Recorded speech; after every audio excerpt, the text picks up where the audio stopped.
musola dan masjid itu menjadi destinasi anak-anak kecil waktu itu. Premium ya. Oh, premium lebih dari yang ini.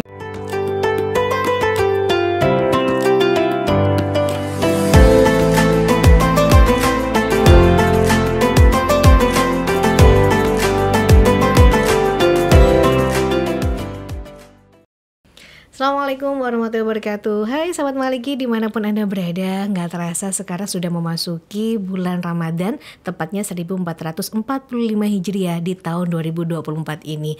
Nah, spesial untuk Ramadan, kali ini saya bersama Bapak yang paling dikenal di UIN Maliki Malang. Ada rektor kita tercinta, ada Profesor Dr. H.M. Zainuddin MA. Kita sapa terlebih dahulu. Assalamualaikum Prof. Waalaikumsalam warahmatullahi wabarakatuh. Bagaimana kabar hari ini Prof? Memasuki Ramadan ya. Untuk yang pertama di tahun 2024 ini. Ya, untuk Ramadan kali ini sama tahun-tahun kemarin apa nih perbedaannya? Ya, Ramadan kali ini harus berbeda dengan tahun-tahun yang lalu dalam peningkatan kualitas ibadah puasa tentu. Ya. Selain itu, Ramadan tahun ini harus juga menambah prestasi kampus kita. Ini yang penting lagi. Jadi bulan Ramadan justru harus dapat meningkatkan produktivitas, baik produktivitas kerja maupun produktivitas beribadah. Ya, baik untuk Ramadan juga berhubungan dengan kesalihan sosial. Nah, sosial kita sebenarnya harus dipupuk dengan baik nih, Prof. Ada nggak kegiatan khusus yang nanti mungkin akan diadakan di UIN Malang sendiri menyambut bulan Ramadan ini? Ya, jadi kesalehan sosial itu sesungguhnya kesalehan yang berangkat dari kesalehan individu untuk diimplementasikan dalam kehidupan sehari-hari, dalam bermuamalah, berintegrasi dengan yang lain, termasuk kegiatan misalnya pengabdian masyarakat, kemudian juga santunan Ramadan, ya, dan juga ceramah-ceramah. Itu bagian dari kontribusi kita di dalam meningkatkan kualitas dan juga meningkatkan semarak Ramadan itu sendiri. Baik, untuk menyemarakkan Ramadan tahun ini, Prof ya. Prof, kita boleh nggak sih flashback sedikit Ramadan saat Profesor lagi di masa kecil nih, Prof ya. Mungkin banyak sahabat Maliki penasaran. Dulu ketika kecilnya Prof gimana Ramadannya? Beda sama yang sekarang nih ya. Ya, jadi memang waktu kecil saya itu dididik di desa yang masyarakatnya sangat religius ya, sehingga tradisi berpuasa Ramadan itu sejak kecil sudah ditanamkan oleh orang tua dan juga lingkungan kita. Pada bulan Ramadan yang namanya tempat ibadah seperti musola dan masjid itu menjadi destinasi anak-anak kecil waktu itu. Di situ mengaji, kemudian jamaah sholat, bermain. Ada petasan nggak sih, Prof, waktu itu? Banyak sekali petasan itu. Kalau di desa tidak hanya petasan yang dari kertas itu, tetapi pakai bumbung. Oh, bikin sendiri, Prof ya? Bikin sendiri itu ya. Oh, itu suaranya menggelegar sekali. Apalagi kalau udah maleman itu ya, pakai obor dan sebagainya. Jadi semarak Ramadan itu selain bersifat lahiriah itu juga batiniahnya juga harus dibangun. Perbedaannya kalau Prof lihat nih dari zaman ke zaman, dari Prof masa kecil sampai yang dengan saat ini, apa perbedaannya yang paling pekat? Ya, nah kalau saat ini karena era 4.0, ya kan, yang semuanya serba digital, sehingga tidak seperti dulu, karena dulu itu anak-anak fokusnya ke masyarakat, ke tempat-tempat ibadah gitu kan. Jadi tempat ibadah selalu menjadi destinasi anak-anak, mulai dari ngaji jamaah sampai pada bermain dan tidur pun, tidur makan juga di situ. Oh, buka puasa di situ loh, sahur juga. Betul. Nah, kalau sekarang masjid tempat ibadah itu udah pada ditutup gitu. Oh iya. Karena khawatir kalau kotak amalnya itu hilang. Iya. Ya kan? Nah, akhirnya anak-anak tidak begitu tertarik ya, selain karena pengaruh medsos. Di rumah pun juga mereka bermain gadget itu. Nah, ini problem sebetulnya bagi orang tua di dalam mendidik putra-putrinya, ya.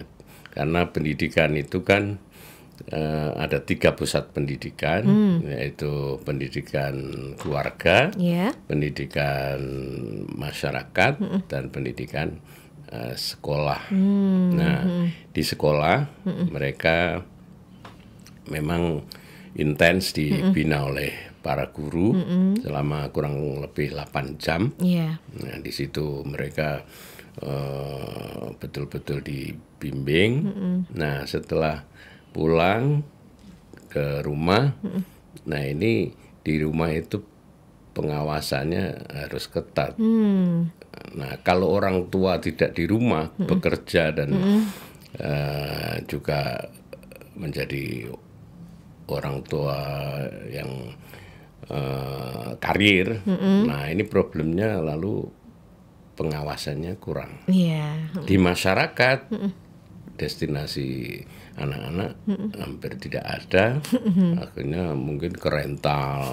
Nah, ini problem yang dihadapi oleh orang tua dalam membimbing putra-putrinya di era 4.0 atau digital ini. Jadi PR besar nih Prof ya untuk semua orang. Ya, bagaimana mengawasi mereka ketika harus bermain gadget itu. Ya, ada tips dan trik nggak Prof untuk puasa? Mungkin sahurnya harus menu apa gitu biar tetap semangat mungkin? Ya, kalau menurut kesehatan kan puasa itu ya harus dapat menjaga kualitas makanan ya. Jadi tidak sekedar memindahkan makan dari fajar sampai maghrib, tetapi bagaimana dengan puasa itu dapat mencegah dari makanan-makanan yang tidak baik. Ya, kalau halal sih ya halal, yang tidak baik itu artinya makanan yang mengandung kalau dimakan lalu tidak menyehatkan, ya kan? Nah, contoh yang instan-instan tuh Prof ya. Tapi itu enak Prof. Iya, memang yang enak-enak itu tidak sehat. Yang manis, yang berwarna, kemudian yang asin, ya kan? Terus yang gurih, itu enak tetapi tidak menyehatkan. Yang menyehatkan itu yang pahit-pahit itu, seperti jamu, ya kan? Nah, selain itu puasa itu sesungguhnya tidak sekedar menahan makan dan minum berhubungan suami istri di siang hari, tetapi lebih dari itu bagaimana mampu menahan diri dari nafsu kita, mengendalikan nafsu itu yang terpenting dari berpuasa. Ya, termasuk makan itu kalau kemudian berbuka berlebihan, nah itu juga tidak baik. Nah, kalau anak sekarang cari buka dulu baru ke masjid Prof ya. Nah itu ya kalau aturan agama itu kan sebelum berbuka minum yang manis-manis, terus sedikit takjil ya pakai kurma atau anggur gitu. Setelah itu sholat, baru makan. Yeah. Makan ya secukupnya ya berbuka, karena untuk tarwih. Kalau kekenyangan, akhirnya susah untuk beribadah. Kan kenyang itu bikin orang itu males. Tapi kalau lapar seperti puasa itu justru semangat. Iya, baik Prof. Nah, kalau untuk flashback seperti itu, ini kan kita ada di kampus 1, 2, dan 3 nih Prof ya. Kemungkinan besar nanti akan ada kegiatan nggak sih Prof waktu Ramadan di UIN Malang ini? Iya, seperti tahun lalu kan. Jadi kegiatan kita selain di sini, di kampus 1, di kampus 3, bersama masyarakat juga. Melibatkan masyarakat sekitar Prof ya. Dan alhamdulillah 2 ma'had sudah selesai, yang nanti akan ditempati oleh para mahasiswa baru. Untuk sekarang kan bisa dimulai ada kegiatan dengan masyarakat, ya mungkin juga bersih-bersih kampus sebagai kampus yang green ya, smart and green campus. Wah, smart and green campus itu takutnya selain bereputasi internasional nih Prof ya. Iya. Ini kampus 2 kemarin yang ma'hadnya yang diresmikan oleh Menteri Agama itu Prof ya. Oke, ditempati mulai kapan? Ditempati tahun ajaran baru. Tahun ajaran untuk besok. Mahasiswa baru. Bagi untuk mahasiswa yang belum bergabung sama UIN segera bergabung, sudah ada ma'had baru ya di sana. Premium ya. Oh, premium lebih dari yang ini nih Prof. Ya, lebih bagus dari yang sudah ada. Baik, kita kembali lagi ke Ramadan nih Prof ya. Mungkin ada yang bisa disampaikan untuk teman-teman sahabat Maliki di rumah. Ya, sahabat Maliki yang saya cintai dan yang dirahmati oleh Allah Subhanahu wa taala. Sebentar lagi kita akan berpuasa Ramadan. Nah, oleh karena itu mulai saat ini kita harus bersiap-siap baik fisik maupun mental supaya Ramadan ke depan kita tetap sehat. Amin. Dapat menjalankan puasa Ramadan jauh lebih bagus, lebih baik dari tahun-tahun sebelumnya. Baik, terima kasih sekali Prof untuk hari ini. Nah, Sahabat Maliki dimanapun Anda berada, terus bersemangat dan menyambut bulan suci penuh berkah. Wassalamualaikum warahmatullahi wabarakatuh dan sampai jumpa.